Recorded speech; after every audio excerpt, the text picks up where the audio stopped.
कि ई साला भड़ुआ पत्रकार, ई साला भड़ुआ इंजीनियर, ई साला भड़ुआ इंजीनियर। अरे ये कौन सी लैंग्वेज है, कौन सी भाषा है भाई ये? है उनके अनुसार खंबे पे खड़ा, ई साला भड़ुआ इंजीनियर सड़क के बीचा बीच ये खड़ा कर दिया है ये खंबा, कोई इनसे पूछने वाला नहीं है। मनीष कश्यप तेल लगा के सरसों का, अब हिसाब होगा बरसों का, और बिल्कुल होगा हिसाब बरसों का। इन्होंने कोशिश करी महाराष्ट्र के मुख्यमंत्री उद्धव ठाकरे को बदनाम करने की, ये मुंबई तक पहुंच जाते हैं। ये व्यक्ति पत्रकारिता करते करते इतना निचले स्तर पे गिर जाता है कि ये किसी के बारे में ये भी नहीं सोचता कि ये क्या बोल रहा है और क्या नहीं बोल रहा। ये शाहरुख खान के लिए, उनके पिताजी के लिए किस प्रकार के शब्दों का इस्तेमाल करता है आपने देखा ही होगा। पठान फिल्म के दौरान इसने मुसलमानों के लिए कितना जहर देश और प्रदेश में घोला वो आपने देखा होगा। लेकिन अभी भैया सनो बवासीर, इनके जो समर्थक है, भैया पुलिस वाले हाथ पकड़ कर थोड़ा थोड़ा भैया खाना टाइम से दे दीजिएगा, थोड़ा खाना टाइम से, और उसके बाद में ऐसे करके बैठे हैं। और तस्वीरें हवालात से तो खबर ये भी आ रही है कि बैठने को कुर्सी भी नहीं दी गई है, जमीन पे बिठाया गया। बिल्कुल मुजरिम की औकात जमीन पर ही है। जो देश और प्रदेश के अंदर आंतरिक दंगे फैलाने की कोशिश करेगा उसकी जगह जमीन के ऊपर ही है, ये मैं आपको बता दूं। और ये अरे ये अपने आप को नेता बनने चला था, निर्दलीय चुनाव लड़ा, इसके गांव के लोगों ने तो इसको वोट नहीं दिया, मुझे लगता है घर परिवार वालों ने भी नहीं दिया होगा ऐसे वोट। ये ऐसा व्यक्ति है जो व्यक्ति के अंदर भाषा की नहीं, अरे बिल्कुल बिल्कुल रोएगा, अभी तो रुलाइए। एक बात आप मुझे बताइए, इस देश के अंदर गौरी लंकेश जैसे पत्रकार की हत्या हो गई, तब नहीं दिखा आपको कि लोकतंत्र खतरे में है? हैं? गौरी लंकेश जैसे सच्चे पत्रकार, रवीश कुमार, अजीत अंजुम, पुण्य प्रसून वाजपेयी, अभिसार शर्मा जैसे बड़े बड़े पत्रकार नेशनल टीवी में छोड़ दिए गए या निकाल दिए गए, उनके ऊपर तब आपको समझ में नहीं आया कि लोकतंत्र खतरे में था? मध्य प्रदेश में पत्रकारों को नंगा कर दिया गया, तब आपको समझ में नहीं आया? ये सना बवासीर सच्चा है तभी तो रो रहा है। सच्चा नहीं है, ये झूठा है, और तभी इसका उतार रही बिहार की पुलिस का अच्छा है, ये बिल्कुल अच्छा है। अब मैं आपको बता दूं, नेता विजय कुमार सिन्हा जो अपोजिशन लीडर है वो कह रहे हैं कि इसका हिसाब लेगा बिहार की जनता लेगी। हाँ बिहार की जनता हिसाब लेगी। तुम्हें पूछना, पढ़े लिखे कितना जो हिसाब लोगे, पूछना गिनती आती है तुम्हें?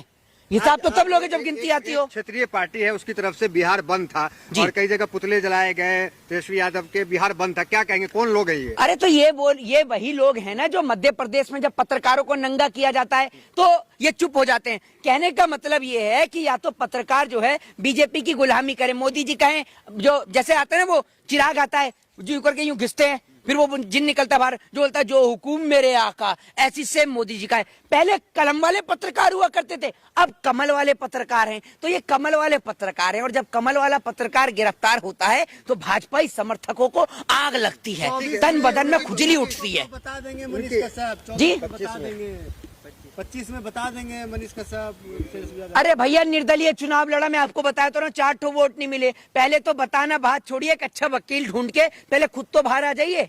दूसरी बात ये, अभी क्या आप समझ रहे हैं तलवार इतने में ठंडी पड़ गई? नहीं, अभी तो तमिलनाडु की पुलिस भी ले जाना चाह रही है, तो तमिलनाडु की पुलिस लेके जाएगी तो आपको पता ही है। बस वो इतना ही कहते हैं कि हमें हिंदी आती है बहुत कम, बस इतना ही बोलता हूँ, वड़क्कम वड़क्कम वड़क्कम। वो वड़क्कम करते करते ही इनको इतना बढ़िया कर देंगे कि मनीष कश्यप पत्रकारिता तो करेगा, ये तो निष्पक्ष पत्रकारिता करेगा, झूठ नहीं फैलाएगा। क्या लगता है जो भाषा का प्रयोग वो अक्सर करते आए हैं, तो कौन सी यूनिवर्सिटी में वो भाषा सिखाई जाती है? ये भाषा सिर्फ कोई यूनिवर्सिटी में नहीं सिखाई जाती, ये मोदी हाई स्कूल के छात्र हैं, ये मोदी हाई स्कूल से पढ़े लिखे छात्र हैं। और तस्वीर आई है, मैं आपको बता, आरएसएस में सुबह निक्कर पहन के आपने देखा होगा, और यूं करके जनाब जो है ये सेल्फी ले रहे हैं ऐसे कर, और कुछ निक्कर वाले और खड़े हुए हैं। उस टाइम पर प्रमोशन नहीं हुआ था, अभी प्रमोशन मिला है, उस टाइम पे निक्कर ही चलता था आरएसएस वालों का। अभी तो फुल पैंट चल रही है, उस टाइम पे निक्कर ही चलता था। तो निक्कर में मनीष कश्यप, जी हाँ, मनीष कश्यप फुल पैंट में थे, बाकी सब निक्कर में ही थे। जी, वो जो मनीष कश्यप है वो हमेशा जो है रिलाई करता था, कभी तुम्हारा भी रिलाई ना हो जाए। अरे भैया अब रिलाई कर तो रही है, तमिलनाडु की पुलिस भी कह रही है एक मौका हमें भी तो दीजिए, थोड़ा सा सेवा हम भी करें। ऐसे पत्रकार की सेवा तमिलनाडु में होनी तो चाहिए जिसने खबरें दिखाई ऐसी झूठी। लिखा जा रहा है कि एक बार निकलने दो इससे, क्या जेल से, तो सबका हिसाब लेगा, तो मतलब धमकी भी आ रही है। नहीं, क्या हिसाब लेगा? नहीं, ये हिसाब क्या लेगा? क्या करेगा? लोगों को गोली मारेगा? ये है क्या हिसाब लेगा? क्या औकात है इसकी? नहीं, क्या ले लेगा? अरे कितना पढ़ा लिखा आपको पता है? जो पत्रकार, अब आप लोग पत्रकारिता कर रहे हैं, अब आप किसी व्यक्ति का इंटरव्यू लेने के दौरान उसको बोलें कि ई साला भड़ुआ पत्रकार, ई साला भड़ुआ इंजीनियर, ई साला भड़ुआ इंजीनियर। अरे ये कौन सी लैंग्वेज है, कौन सी भाषा है भाई ये? है नहीं ये आप ऐसे करते हैं, करिए जरा, करिए ना। करता उनके अनुसार खंबे पे खड़ा, ई साला भड़ुआ इंजीनियर सड़क के बीचा बीच ये खड़ा कर दिया है ये खंबा, कोई इनसे पूछने वाला नहीं है। हाँ नाला, अरे नाला तो दिखाना जरूरी है, नाले में तो घुसेड़ दो। मोदी जी गैस बना रहे नाले से, भैया उसे नाले में ही घुसेड़ दो। सरकारी कमियां दिखाते थे मनीष कश्यप तो भैया ये नहीं पूछता कभी, ये माइक लेके ये तो पूछे कि इनको कॉन्ट्रैक्टरों को ठेका कौन देता है। अब सरकार की परमिशन के बिना, अब एक बात मुझे बताइए हैं, बहुत बढ़िया। हाँ नहीं बहुत अच्छे आदमी थे, बहुत अच्छे आदमी थे। आज नहीं है क्या? आज नहीं है क्या? नहीं नहीं तो फिर ये कह रहे हैं ना बहुत अच्छे आदमी थे, तो मैं कह रहा हूँ बहुत अच्छे आदमी थे। टारगेट किया जा रहा है हिंदू वजह से। तो एक बात आप मुझे बताइए, गौरी लंकेश और जो वो 5 जो पत्रकार थे जिनको मध्य प्रदेश के अंदर टारगेट किया गया, मुसलमान पत्रकार थे। अब पत्रकारिता की भी जाति धर्म और मजहब होती है। तेजस्वी यादव मुसलमान है, ये बताइए। तेजस्वी यादव के मुसलमान हैं जो आप कह रहे हैं कि टारगेट कर रहे हैं। कट्टर हिंदू है मनीष कश्यप। कौन? मनीष कश्यप। ये सर्टिफिकेट कहाँ बंटता है? मेरा भी बनवा दो 2-4 सर्टिफिकेट, मैं कौन सा हिंदू में आता हूँ ये बताइए ना आप मुझे। ये कौन सा सर्टिफिकेट, कौन सी एजेंसी दे रही है सर्टिफिकेट कि कट्टर हिंदू है, ये नॉर्मल हिंदू है? हिंदुओं की कोई वैरायटी होती है क्या? ये बताइए आप मुझे। और दूसरी बात यह कि कोई भी अगर गलत करेगा, अपराधी होगा, तो जेल में जाएगा, चाहे वो मनीष कश्यप हो चाहे कोई भी हो। चलिए आखिरी सवाल मोहित शर्मा आपसे ये कि क्या मनीष कश्यप का जो चैप्टर है वो समाप्त हो जाएगा अब के बाद, या फिर वो आने वाले समय बीजेपी के सांसद या मुख्यमंत्री के चेहरा बनेंगे? देखिए अब ये गया है जेल और अब नहीं मिलेगी इसको बेल, और अब ये खाएगा जेल की भेल, ठीक है ना। और सरकार इसकी बनाएगी रेल, ये ध्यान रखिएगा। और ये पूरा चल रहा है बिहार में खेल, ये समझ लीजिए। इसने बिहार के उप मुख्यमंत्री तेजस्वी यादव को बदनाम करने की कोशिश करी। वो बंदा सीबीआई ईडी से नहीं डरा, उनके पिताजी सीबीआई ईडी से नहीं डरे, आईबीआईटी से नहीं डरे, तो इन जैसे सड़क छाप लोगों से डरेंगे? कि मैं आपको बता दूं कि मनीष कश्यप की गिरफ्तारी उन पत्रकारों के लिए एक चेतावनी है जो किसी प्रदेश के मुख्यमंत्री को बदनाम करने का प्रयास करते हैं। और बदनामी की बात सिर्फ बिहार की नहीं, तमिलनाडु की भी है।